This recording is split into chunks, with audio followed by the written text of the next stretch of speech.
கண்ணுக்கு நன்மை செய்யும் பொன்னாங்கண்ணி, காமாலைக்கு மருந்தாகும் கரிசலாங்கண்ணி. இப்படி ஒரு மருத்துவ பழமொழிய சொல்லுவாங்க.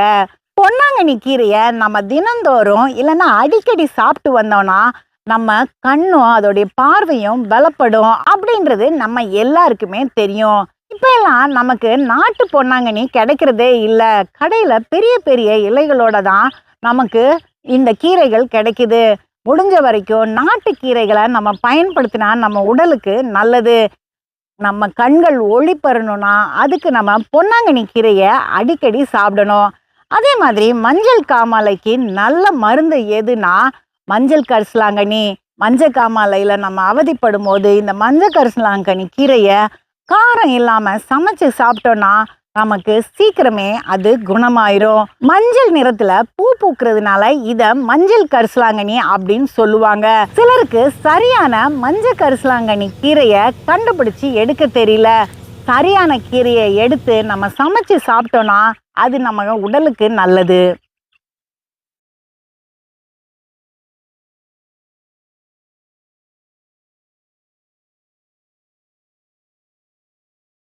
கண்ணுக்கு நன்மை செய்யும் பொன்னாங்கண்ணி, காமாலைக்கு மருந்தாகும் கரிசலாங்கண்ணி. இப்படி ஒரு மருத்துவ பழமொழிய சொல்லுவாங்க. பொன்னாங்கண்ணி கீரைய நம்ம தினந்தோறும் இல்லைன்னா அடிக்கடி சாப்பிட்டு வந்தோம்னா நம்ம கண்ணும் அதோடைய பார்வையும் பலப்படும் அப்படின்றது நம்ம எல்லாருக்குமே தெரியும். இப்ப எல்லாம் நமக்கு நாட்டு பொன்னாங்கண்ணி கிடைக்கிறதே இல்ல. கடையில பெரிய பெரிய இலைகளோட தான் நமக்கு இந்த கீரைகள் கிடைக்குது. முடிஞ்ச வரைக்கும் நாட்டு கீரைகளை நம்ம பயன்படுத்தினா நம்ம உடலுக்கு நல்லது.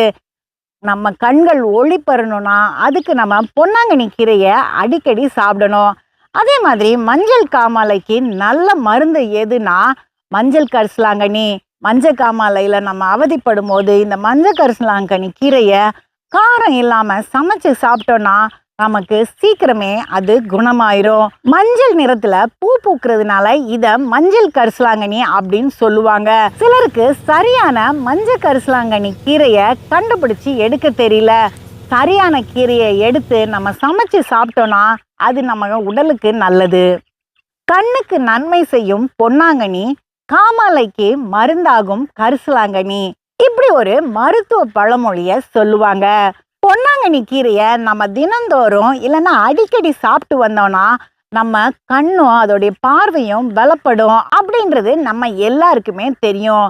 இப்ப எல்லாம் நமக்கு நாட்டு பொன்னாங்கண்ணி கிடைக்கிறதே இல்ல. கடையில பெரிய பெரிய இலைகளோட தான் நமக்கு இந்த கீரைகள் கிடைக்குது. முடிஞ்ச வரைக்கும் நாட்டு கீரைகளை நம்ம பயன்படுத்தினா நம்ம உடலுக்கு நல்லது. நம்ம கண்கள் ஒளி பெறணும்னா அதுக்கு நம்ம பொன்னாங்கண்ணி கீரைய அடிக்கடி சாப்பிடணும்.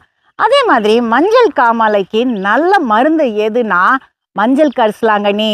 மஞ்சள் காமாலையில நம்ம அவதிப்படும் போது இந்த மஞ்சள் கரிசலாங்கண்ணி கீரைய காரம் இல்லாம சமைச்சு சாப்பிட்டோம்னா நமக்கு சீக்கிரமே அது குணமாயிரும். மஞ்சள் நிறத்துல பூ பூக்குறதுனால இத மஞ்சள் கரிசலாங்கண்ணி அப்படின்னு சொல்லுவாங்க. சிலருக்கு சரியான மஞ்சள் கரிசலாங்கண்ணி கீரைய கண்டுபிடிச்சு எடுக்க தெரியல. சரியான கீரையை எடுத்து நம்ம சமைச்சு சாப்பிட்டோம்னா அது நம்ம உடலுக்கு நல்லது.